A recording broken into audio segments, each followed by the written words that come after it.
Boa noite a todos, é um grande prazer e alegria estarmos aqui novamente reunidos aqui na Sociedade Espírita Renovação, com a visita que nos é muito cara, né, da nossa companheira Juliana, e que vamos logo mais, após a prece, estar fazendo a apresentação dela. Então vamos orar. Deus, nosso Pai e Criador, Jesus, nosso irmão, nosso mestre, guia espiritual da terra. Agradecemos, Senhor, nesses instantes, pela possibilidade de podermos embervecer a nossa alma com muita alegria e satisfação em receber a visita de todos aqui presentes, dos dois parâmetros da vida, ela encarnada como não, juntamente com a equipe espiritual superior que a casa aqui comanda, agradecendo pela motivação desse dia em que estamos no mês de aniversário de 40 anos da SER e que hoje vamos ter momentos de renovação, que levam o nome, sem dúvida, da nossa casa, Sociedade Espírita Renovação, e que rogamos infinitamente que todos nós aqui possamos aurir sempre, estando aqui em outros lugares, pelos ensinamentos que bebemos aqui, o fortalecimento tão necessário para a nossa alma, para ela se nutrir do bem, da fraternidade e da solidariedade necessária a todos nós. Rogando por isso e pedindo que tudo se possa estabelecer dentro de um clima de muita paz e que assim vamos dar início às nossas atividades de hoje, com a licença de vocês. Que assim seja. Agradecemos então essa situação e estamos aqui com a presença da nossa companheira Juliana Cipolicol. Ela é proveniente de Maringá e está agora conosco já há alguns anos. Passou pela nossa casa por um tempo, mas fixou-se na Sociedade Espírita Caminhos do Evangelho, e que lá efetua várias atividades de atuação dentro do Conselho Deliberativo da Casa, na parte doutrinária, em várias atuações, mas ela, além disso, ela efetua também como conselheira efetiva da Federação Espírita do Paraná, fazendo parte da atividade da área da mediunidade da federativa, e também ela é agora a segunda vice-presidente da Federação Espírita do Paraná. Temos o grande prazer em podê-la receber aqui e que possa, sem dúvida, estabelecer assim a sua preleção dentro do desejado por você. Que assim seja.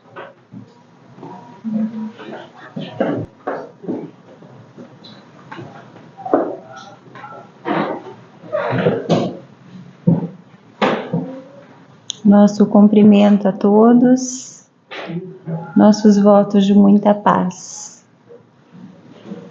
Naquele dia, o mestre Nazareno, depois de uma longa caminhada com os discípulos diletos, dirigia-se a Samaria.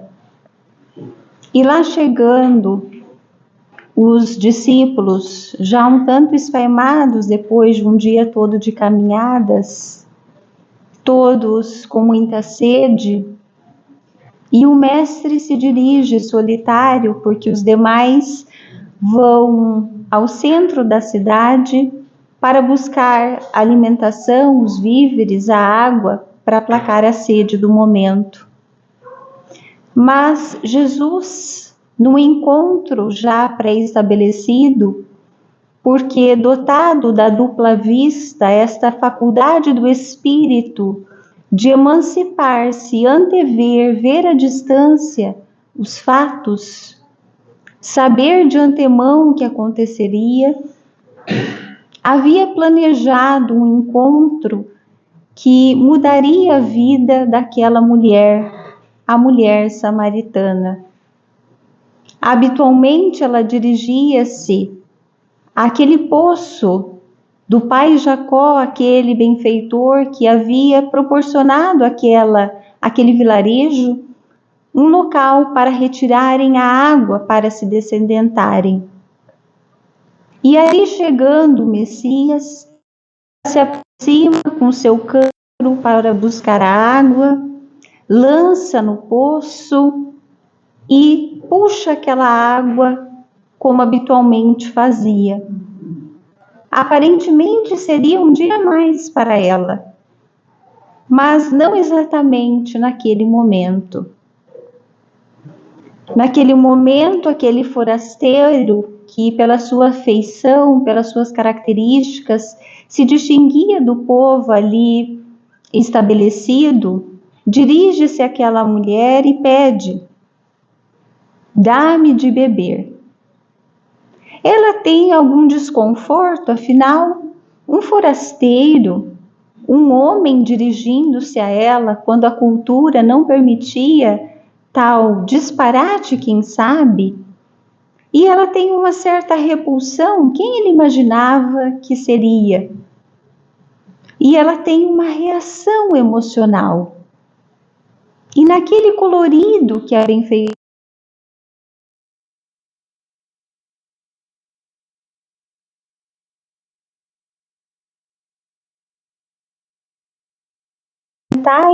a condição hebraica, como se ousai se dirigir a mim, que sou uma samaritana? E vamos nos lembrar da introdução da obra O Evangelho segundo o Espiritismo, as rusgas, as rixas, a desconsideração que os judeus tinham para com os samaritanos, a ponto de, num olhar renovador, o mestre valer-se de uma parábola, a parábola do bom samaritano, para revisitar este conceito, estabelecendo uma fraternidade, um comportamento como padrão de conduta, independentemente do local de nascimento. Mas ele se dirige a ela pedindo de beber, dizendo que tinha sede.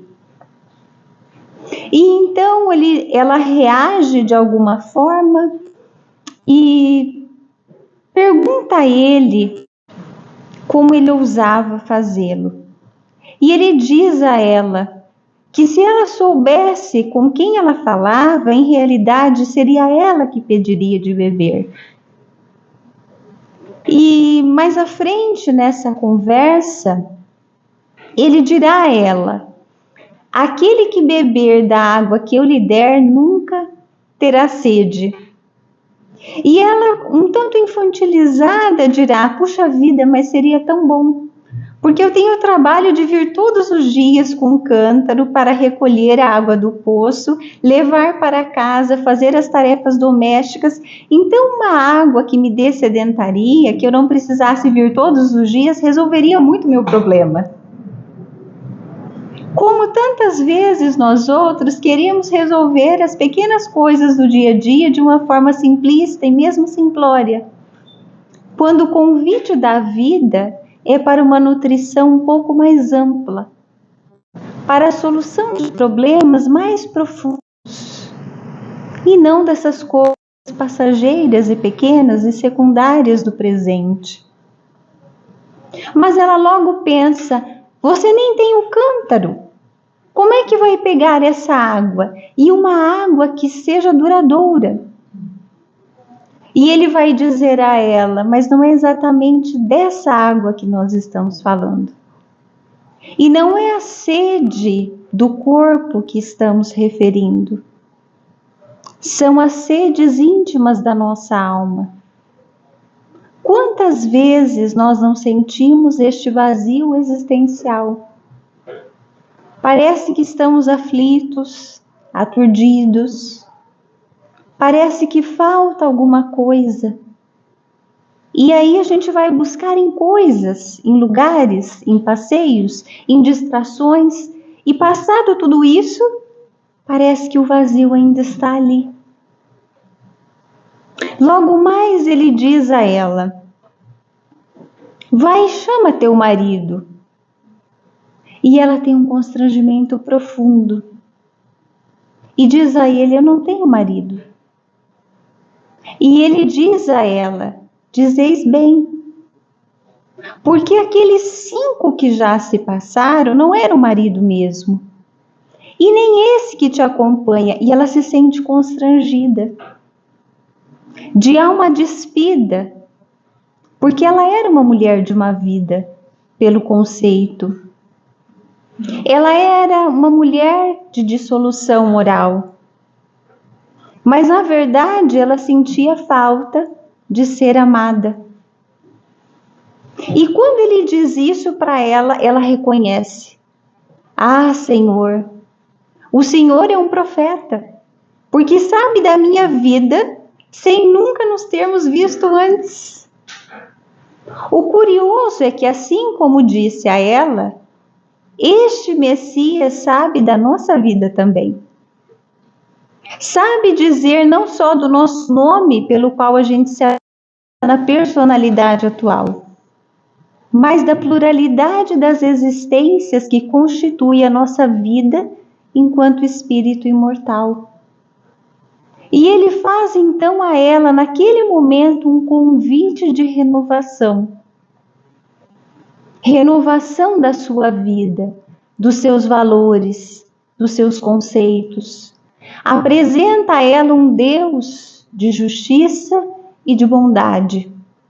Um Pai amoroso, que ela poderia enaltecer não apenas ali naquele poço de Jacó, mas no templo da natureza, já que Deus, nosso Criador, está em toda parte.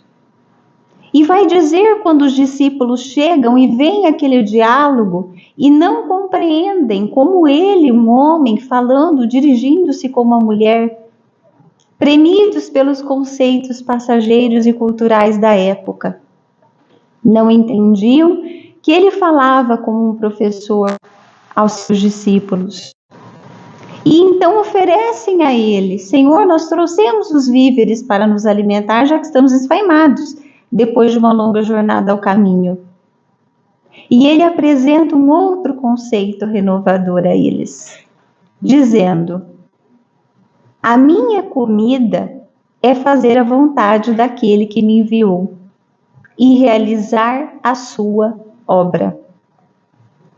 O que ele desejava ensinar para aqueles discípulos é que nós necessitamos sim do alimento do corpo, porque é da lei divina a conservação. Nós imaginarmos que fazermos uma dieta para estarmos esbeltos, esteticamente apresentáveis, até o ponto de passarmos fome, está em detrimento da lei de conservação. Nós nos alimentarmos em excesso, ao ponto da glutonaria, de passarmos mal, de desorganizarmos fisiologicamente o nosso corpo, está na contramão da lei de conservação. Ele não estava sugerindo que nós não comêssemos, porque isto é da necessidade biológica do nosso corpo físico. Mas o que ele estava nos apresentando era a necessidade da nutrição espiritual. Estava apresentando uma proposta de vida. A nossa vida requer de nós um objetivo existencial. Algo que nos alimente o existir.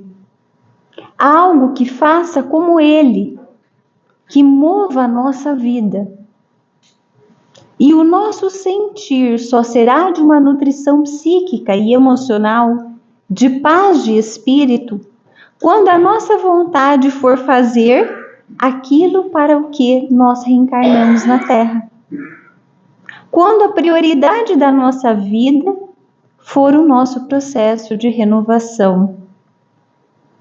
Mas também num outro diálogo que a benfeitora Amélia Rodrigues apresentará, ela nos vai trazer uma proposta de renovação que muitas vezes nós desconfiamos que não somos capazes de fazer. Num encontro que o mestre fará com uma outra mulher, com um nível de comprometimento moral muito significativa.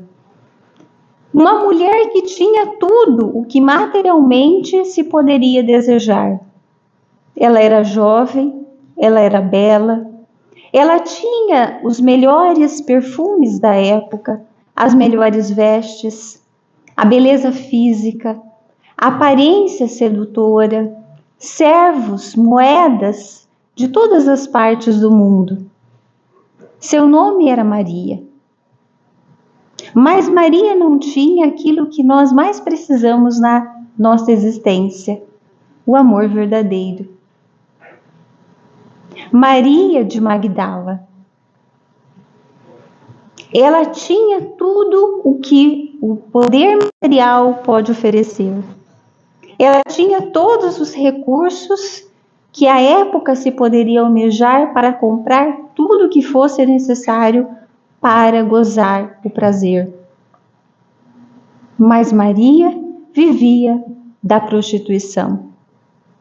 Maria era um objeto para os homens que a usavam, mas ela própria usava a sua potencialidade comprometendo-se, desviando essa força criativa e tão pujante e benéfica a força criadora da vida que é a sexualidade. Desviava para os abismos do erro. Mas ela já sentia intimamente uma conturbação.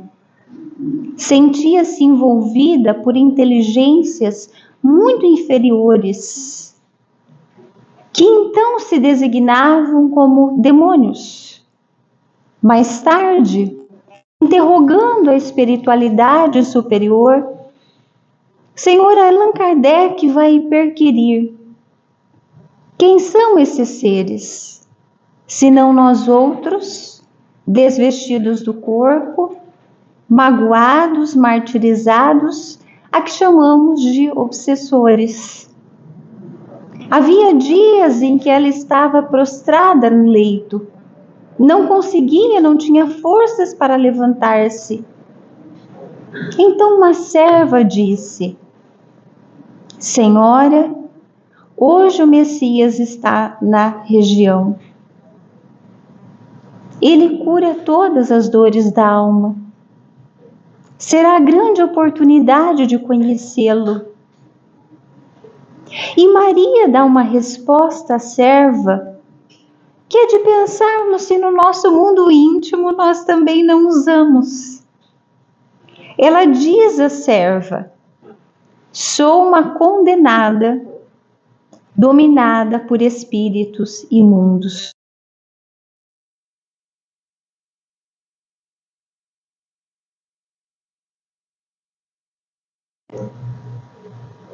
Se nós acreditamos no nosso potencial educativo, porque no fundo, muitas vezes, nós temos um senso de desvalor muito grande e achamos que nós não vamos melhorar ou que nós não temos real valor e solapamos o nosso processo evolutivo porque não acreditamos em nós. No fundo, Maria entendia, e de fato o nível de comprometimento moral, de viciação comportamental que ela tinha era muito significativo. Mas a lei divina não é de progresso? Não vamos todos progredir mais cedo ou mais tarde? Mas a serva diz: Senhora, não é uma questão de crescer, é uma questão de precisar. Vamos buscar ajuda. Vamos procurar o Messias. E ela segue. E é tão profundamente significativo aquele momento, aquele diálogo, aquele encontro, que à medida que ela falava com Jesus, é como se ela mudasse estruturalmente o seu sentir, a ponto de descrever sentir-se morrer enquanto ouvia. Morria nela aquela tendência, aquele impulso inferior da viciação. E aquela sua potência divina, como filha de Deus, com o espírito que um dia seria puro, como o próprio Messias, como nós também seremos, ela sente então viver como se renovasse as suas forças, como se a sua esperança pudesse reanimá-la enquanto retornava. E de fato ela fará uma exemplificação do que significa a renovação, porque ela abandona a vida da dissolução moral, e quando todos dizem que ela era louca, porque afinal de contas ela se liberava de todos os prazeres materiais, mas ela também se liberava daquele vazio profundo, porque ela encontrou o sentido de viver, que era amar. E ela pôde amar aqueles que ninguém amava, que eram então os rancenianos à época. Ela pôde liberar-se daquele processo obsessivo que a constrangia por vários espíritos e se sentiu plena e livre. Maria renovou-se através da dor, mas também através do amor. Então este episódio nos sinaliza alguns momentos de renovação que talvez nós precisemos experimentar em nossa vida. Um desses momentos de renovação são as injunções, os processos obsessivos.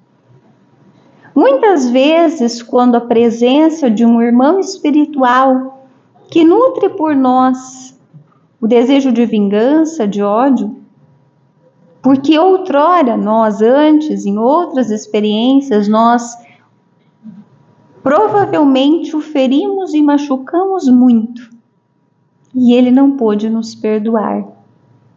A sua presença fluídica, psíquica, emocional na nossa vida pode despertar em nós o desejo de repulsão. A gente quer se ver livre do obsessor. De fato, não é uma presença agradável na nossa vida. Mas a grande questão é, quando a gente está diante de um inimigo, a gente não se torna mais vigilante? Mais atento, mais cauteloso? Não é ele que nos mostra as nossas fraquezas, as nossas fragilidades, e aí a gente tem de se cuidar. Então, estes momentos desafiadores são convites para que nós nos liberemos do processo obsessivo, não como antes se pensava e se pedia a Jesus a expulsão dos demônios. Não. Exatamente a pergunta que o codificador da doutrina espírita faz em O Livro dos Médiuns, no capítulo 23, quando estuda a obsessão. E ele pergunta, mas não seria interessante, em vez de afastar, de expulsar o obsessor, transformá-lo? E os espíritos respondem, mas é claro que sim, é justamente esse o objetivo. E é o que menos das vezes vós fazeis. Mas como é que eu vou transformar o espírito obsessor? Quem sabe conduzindo a uma reunião mediúnica e ministrando a ele orientações e esclarecimentos? Sim, com certeza. É um recurso terapêutico, educativo e consolador. Mas também há uma outra metodologia muito funcional.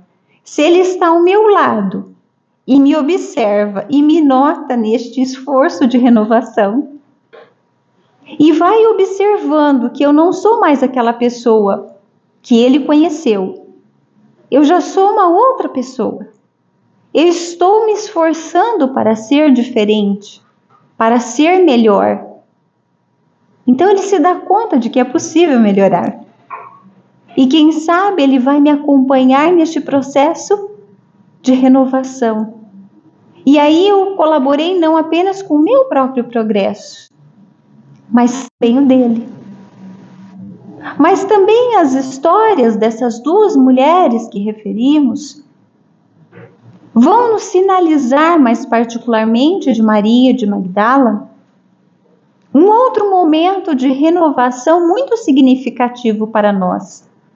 Muitas vezes nós temos a fantasia de que nós seremos felizes e de que a vida é boa se estiver tudo bem. Tudo bem em que sentido? O que é estar tudo bem? Nós poderíamos imaginar a tranquilidade do Mar Morto. Está tudo pacífico na superfície, mas não tem vida ali.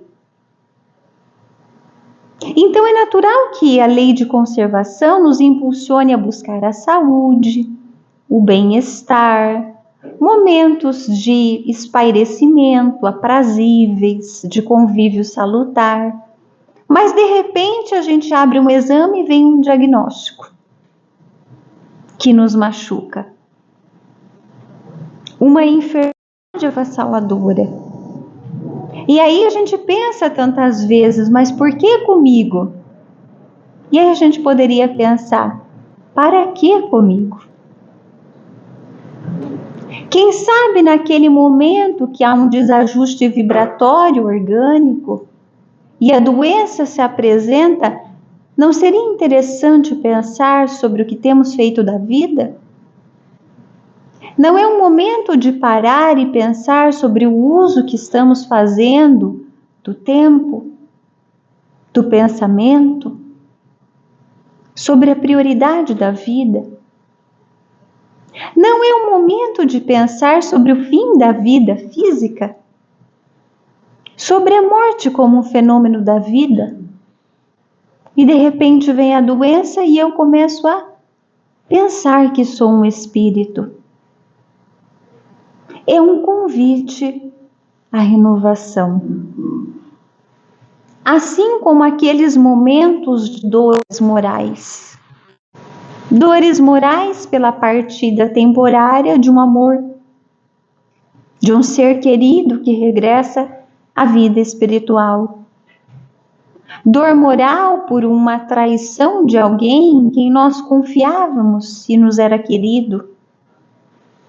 E que é um momento de nós elaborarmos um processo autoeducativo, de resignação, de paciência, de perdão. São momentos desafiadores que, em realidade, jamais seriam uma punição de Deus, que é a providência, a bondade, mas é um convite, seja por meio de um processo expiatório ou provacional, para esse processo de reforma íntima, de renovação, de alcançarmos o nosso objetivo existencial, que é sermos pessoas melhores. Mas poderíamos imaginar, será que a gente precisa passar por tudo isso? Será que necessariamente a gente precisa passar pela dor, pelo processo obsessivo, pela doença, pelas perdas mais significativas, pelas dores mais intensas? Naturalmente que são processos da vida. Estando encarnados numa existência, num corpo tão denso como o nosso, com um tempo delimitado, é natural que esses desafios e essas dores façam parte da vida, não necessariamente como recursos obrigatórios e necessários.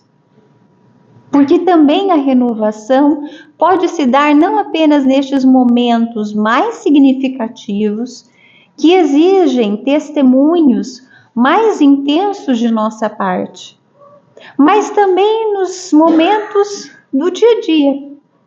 E é exatamente neste sentido que, como esta casa espírita, há 40 anos, a benfeitora Joana de Ângeles editou esta obra. Mas ela não fez sozinha.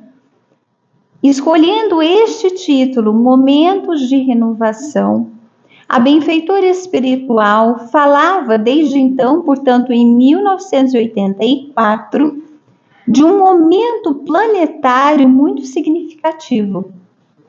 Um momento de transição planetária em que muitas vezes nós nos vemos aturdidos, preocupados, até mesmo desesperados, com uma pressão psíquica inferior muito intensa.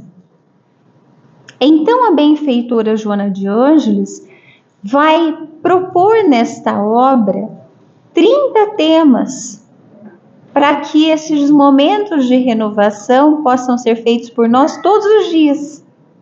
Não apenas aqueles cumes de momentos desafiadores, como referíamos na lâmina anterior, mas todos os dias, quando a gente faz um minuto de silêncio e ora, este é para nós um momento de renovação.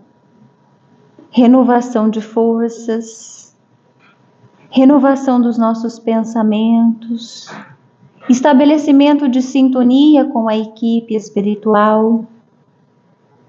No momento em que a gente se dirige à livraria espírita ou à biblioteca espírita e pega uma obra, leva para a nossa casa e estabelecemos no nosso dia a rotina da leitura espírita, abrimos a obra e quando vamos lendo atentamente, vamos estabelecendo a sintonia com o mentor que ditou, o benfeitor que ditou aquele livro.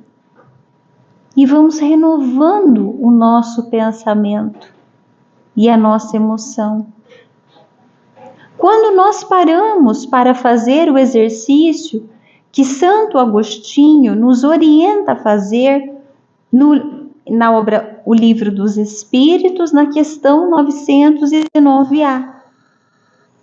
Todos os dias, ao final do dia, sugere ele, antes de dormir, pararmos e pensarmos o que eu fiz hoje. Passarmos em revista. E não é para ver só o que não fez bem, não. É para ver também aquilo que deu certo. Aquilo que foi bom. Aquilo que nós fizemos de sadio e que podemos repetir. Mas também aquilo que nós não fizemos de bom. Mas ele vai além. Não é só ver o que a gente fez, mas observar qual foi o móvel da nossa ação. Porque muitas vezes a gente faz uma boa ação, mas é para mostrar para os outros como nós somos bons. Então, na verdade, não foi um móvel verdadeiramente bom. Foi um exibicionismo, foi a vaidade. Então, fazer esta autoanálise para nos renovar. E a benfeitora Joana de Ângeles, no capítulo 18 dessa obra, intitulado Esforço de Renovação, ela vai falar de um aspecto que também ela retoma em uma outra obra dela, que na dimensão é pequenina, mas no conteúdo é grandiosa, que é Vida Feliz, na mensagem 159, que ela diz que às vezes quando a gente estabelece a proposta, não, eu vou ser uma pessoa diferente. Então eu identifiquei, por exemplo, eu sou uma pessoa muito irritada, muito impaciente, ou muito impetuoso, intempestivo, então a pessoa fala e eu já respondo, eu identifico alguma característica que eu tenho de viciação ou de fragilidade. E aí a benfeitora diz, daí dá a impressão de que quando eu resolvo, não, a partir de agora eu vou ser mais paciente, vou ser mais ponderado, mais comedido, parece que tudo conspira contra. E parece que está tudo errado e tudo vai ser no sentido de que eu vou cair. E aí ela diz, aí a gente tem o impulso de abandonar. Porque está muito difícil. Então a reforma que ela nos propõe de fato, é como se a gente fizesse uma reforma em casa. Então a gente mudou um móvel de lugar. O impulso primeiro que a gente tem quando vai buscar alguma coisa é voltar na posição antiga. Do ponto de vista comportamental também, já houve uma aprendizagem daquela conduta, daquele comportamento. Então surge a situação, meu impulso é fazer aquilo que eu já sei reagir, eu já sei me impacientar, isso já é uma aprendizagem. Eu vou precisar desaprender isso e aprender a virtude. Até que isso aconteça, eu vou ter que fazer muito esforço mesmo. Eu vou cair, eu vou ter que levantar. Mas com a repetição, eu crio um novo hábito.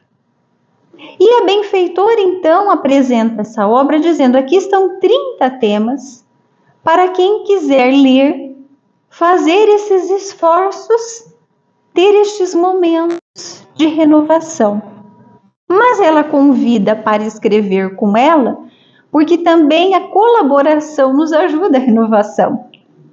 A convivência com o outro faz com que a gente perceba alguns atritos. E aí a gente diz assim: eu não suporto viver com essa pessoa. A pessoa é muito difícil, é muito complicado, eu sinto uma coisa, uma raiva às vezes, um desejo de sumir. E é exatamente para isso que a gente convive. É a reflexão que está lá no céu e no inferno. Quando a senhora Allan Kardec estuda sobre o céu, e ele vai dizer que a vida de relação é a pedra de toque das nossas características. Se nós fôssemos um eremita, sozinhos no deserto, ninguém nos incomodaria. Mas as nossas fragilidades não apareceriam. Porque é nessa convivência que a gente também vai enxergando quem nós somos. Porque uma pessoa pacífica, mesmo que provocada, não reage. Mas é porque ele me provocou. Mas se eu fosse pacífico, isso não me abalaria. Então, identifico que eu preciso construir essa virtude. E ela convida, então, estes dois espíritos. Tagore, que traz uma contribuição num aspecto muito poético pela mediunidade de Divaldo Pereira Franco, e este outro espírito, Marco Prisco, que também escreveu diversas outras obras. Participou desta há 40 anos, mas talvez notando que nós precisávamos de mais estímulos para a nossa renovação, volta a carga numa outra obra também com essa temática. No ano de 2015, intitulada Renove-se. Esta obra, que é um pouco mais contemporânea, ele já apresenta a obra falando deste momento que nós vivemos. Ele cita até o WhatsApp, então é uma linguagem muito próxima de nós. E diz que muitas vezes nós estamos muito conectados, muito plugados, muito preocupados e sendo bombardeados de informações, que isso gera uma expectativa, uma ansiedade que nos desestabiliza emocionalmente. Ou informações muito bombásticas, muito tensas, que nos desarvoram. Então ele vai nos referir, nos relembrar sobre a importância deste compromisso com o nosso processo de equilíbrio e de renovação. E vai nos lembrar algo que nós já temos oportunidade de ter aprendido em um livro dos Espíritos. Quando na terceira parte da obra, a terceira parte é um estudo sobre as leis morais, e ali na terceira parte da obra, ele vai tratar da lei do progresso. Que todos nós progrediremos, porque isto é uma lei divina. E neste ponto, na apresentação dessa obra, Marco Prisco reafirmará: todos podemos e devemos renovar-nos.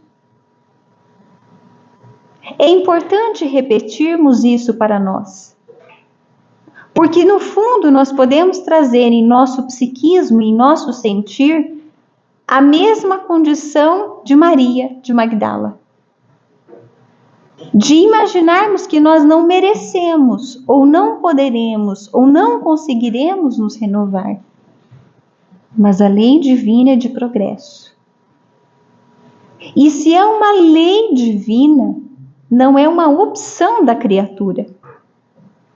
É uma programação do Criador. Por mais que a gente resista, nós vamos nos renovar.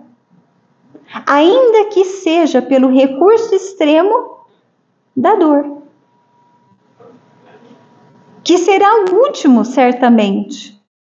Porque nós temos o convite pelo trabalho, pela prece e por outras tantas metodologias menos dolorosas. Mas quando o nosso processo de resistência é tal, então vem a dor, que é como se fosse o empurrão da lei divina para nós.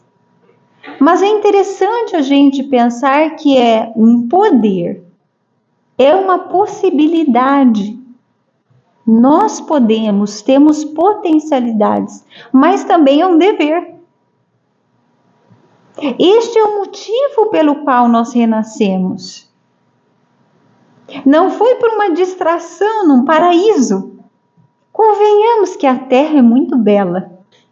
Mas nós, os espíritos aqui reencarnados, não somos tão belos no nosso agir assim, tanto assim uns com os outros.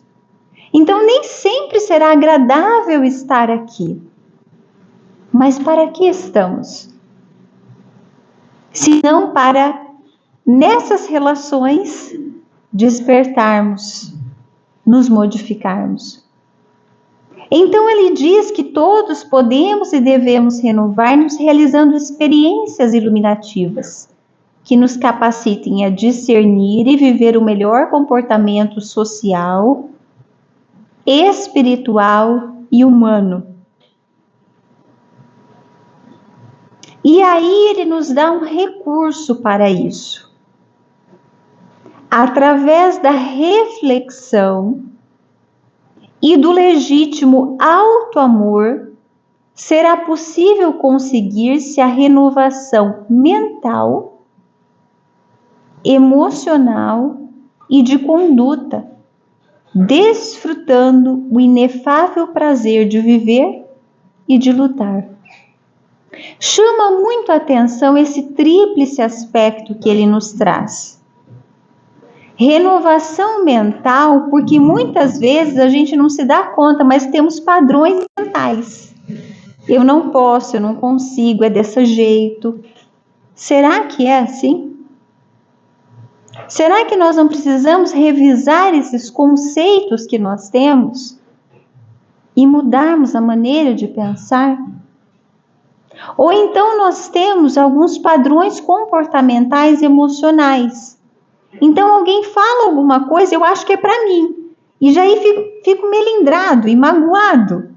E daí, para falar uma resposta um pouco mais ríspida, ou para ficar chateado e ficar remoendo, são padrões de agir que nós precisamos pensar, precisamos refletir. E a nossa própria maneira de ser, o nosso comportamento, a nossa conduta. Gostaríamos de, encaminhando-nos já para as reflexões finais, de lembrar de uma experiência muito interessante que o autor espiritual dessa obra, Nosso Lar, o Espírito André Luiz, nos conta. André Luiz, ao desencarnar, passa um longo período ambientando-se, adaptando-se na vida espiritual. Ele é acolhido mais tarde na colônia Nosso Lar, onde tem a oportunidade de renovar os seus conceitos. Ele, que fora um materialista enquanto encarnado, tem contato com, embora tivesse ouvido falar da proposta cristã, não deu ouvidos na Terra. Mas quando no mundo espiritual, diante da realidade da vida imortal, ele passa a revisitar alguns conceitos que ele tinha. Ele tem a oportunidade de equilibrar-se, passar a colaborar na colônia, na cidade espiritual que o recebeu, mas ele tinha uma vontade muito significativa de voltar à terra e visitar a sua família, porque ele tinha muita saudade da sua esposa e dos filhos que tinham ficado na terra. E os mentores espirituais não deixavam ele voltar, mas ele queria. E foram protelando, até que num determinado momento permitiram. E quando ele retorna ao seu lar, ele toma um choque. Porque ele esperava encontrar a esposa, os filhos pequenos, aquele ambiente acolhedor, afetivo que ele tinha quando ele desencarnou. Mas ele chega em casa e percebe que os móveis não estavam mais lá. Ele nota que o quadro que tinha o retrato da família não estava mais lá. Ele nota um ar diferente e de repente nota a esposa saindo do quarto chorosa com o médico desesperada e dizendo que não suportaria uma segunda viuvez. E ele toma um choque. E ele sente aquela ira. Afinal de contas, a esposa se casou de novo. Nota as filhas na sala e uma delas, a mais velha, diz assim que naquele dia ela tinha pensado muito no pai. Registrava a presença espiritual dele. E a mãe logo diz, já falei para não falar sobre seu pai aqui, porque o Ernesto, segundo o marido, não gosta de ouvir o nome dele. Então ele vai sentindo nesse momento um despeito, uma mágoa profunda, vai se sentindo muito mal, mas aí ele relembra e começa a pensar e recebe a visita do benfeitor que o acompanhava, Clarencio, e diz assim, André, eu não tenho conselhos novos. Você já aprendeu sobre a fraternidade, sobre o amor. Agora é hora de exercitar. E então ele fica naquela ambivalência, ele vê que é um processo obsessivo, que ele está muito doente, o segundo marido, que ele iria desencarnar, vê o desespero da família, e ele tem aquele impulso de reagir, mas ao mesmo tempo ele pensa assim, não foi isso mais que eu aprendi. Aí ele começa a se lembrar dos exemplos dos companheiros de nosso lar, da mãe dele, queria reencarnar, casar-se novamente com um pai, que foi um homem de condutas muito desviantes, ela receberia as amantes do marido como suas filhas. Ele se lembra de uma outra senhora que tinha um ciúme exacerbado e que foi trabalhando essa emoção. E vai se lembrando dos esforços de cada um. E olha para si e pensa, se eu estivesse no lugar dela, será que eu teria suportado a solidão? Também não teria me casado de novo? A esposa e os filhos não são uma propriedade, uma posse nossa. São irmãos, filhos do mesmo Criador. Mas ele se sente muito abatido, então ele ora rogando auxílio. E então a sua prece, o fluido universal que nos faz a conexão psíquica uns com os outros, leva essa rogativa até um espírito que o acompanhava e que ali se apresenta para ajudá-lo. Neste esforço, ele pensa, este segundo marido, que eu tenho uma repulsão inicialmente, afinal de contas, ele também é meu irmão. Então fazem um esforço de conceder fluidos refazentes para aquele moribundo. À medida que ele vai fazendo o esforço da convivência, da superação da diferença, ele vai notando no seu mundo íntimo um estado de paz.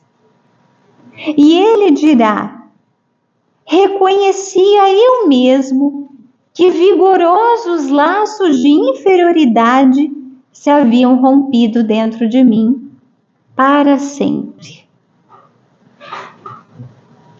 Imaginemos nós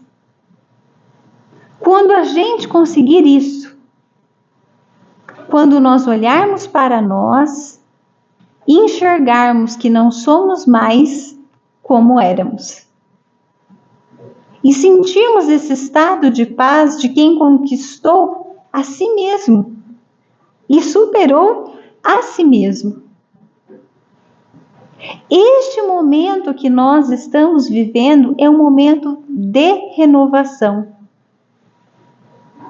o momento da nossa reencarnação. Porque André Luiz fez essa conquista no mundo espiritual, mas ele precisaria provar que aprendeu. Então ele precisaria renascer. Mas nós também. Nós também fizemos cursos, planejamentos e aqui estamos. Aqui estamos para também no aniversariante especial o Evangelho segundo o Espiritismo, que está fazendo 160 anos neste ano. E nos relembra o que significa o momento da reencarnação, este momento da nossa vida de espírito imortal. Orai e crede, pois que a morte é a ressurreição, sendo a vida física a prova buscada e durante a qual as virtudes que houverdes cultivado crescerão e se desenvolverão como cedro. O esforço de nos construirmos pessoas melhores vai gerando matrizes virtuosas, como se enraizasse em nós.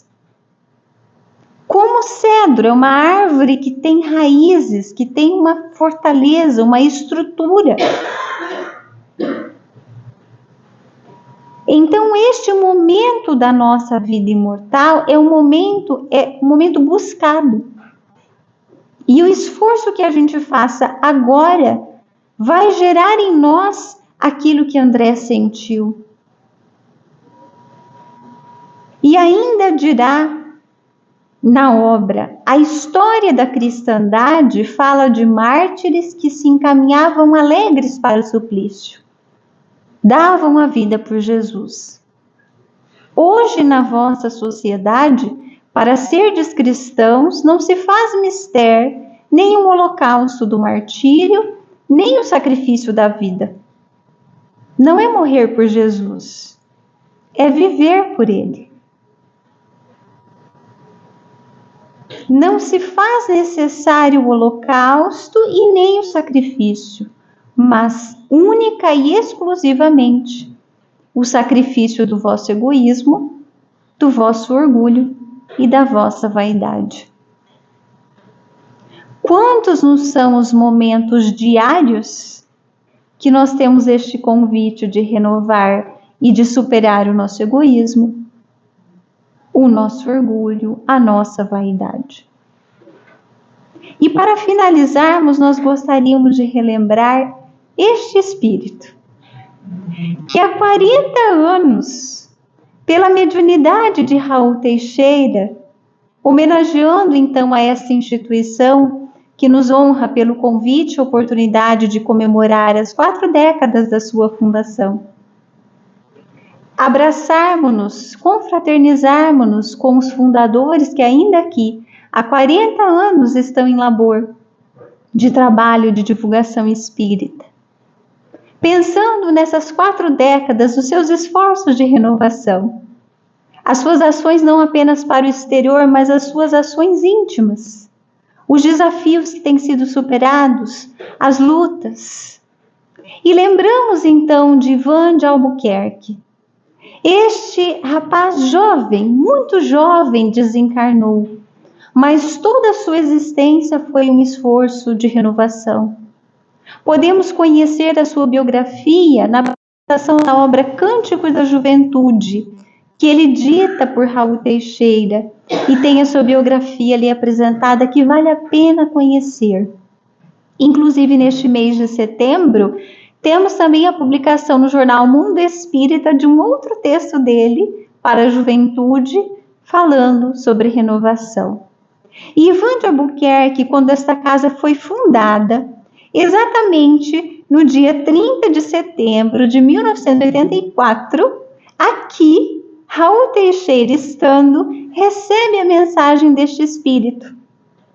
É uma longa mensagem que vale a pena conhecer. Os seus fundadores, os seus trabalhadores que aqui estão, certamente terão para disponibilizar a íntegra. Mas tomamos para finalizar o fim dela. Este reforço que ele faz. Somente desse modo, construindo sobre os escombros do homem velho enfermo, a edificação do homem realmente cristianizado, deparar-nos-emos com a ação dos propósitos divinos, que são, em última análise, a condução da criatura humana para os altos da renovação espiritual. A mensagem é intitulada Renovação. Fazer o esforço de mudança muitas vezes dói, machuca, dá um trabalho imenso. Mas a gente poder fruir a paz de quem fez tudo o que prometeu, com que se comprometeu, e nós conseguirmos nos liberar daquelas ações, emoções inferiores, vale a pena o esforço de renovação. E todos nós conseguiremos chegar lá, nos altos da renovação espiritual. A nossa gratidão à Sociedade Espírita Renovação pelo convite que muito nos honra e alegra, e o nosso desejo de que, a partir do estudo espírita, da divulgação, das atividades que essa casa proporciona, possamos todos empreender e conquistar a nossa renovação. A todos, muita paz.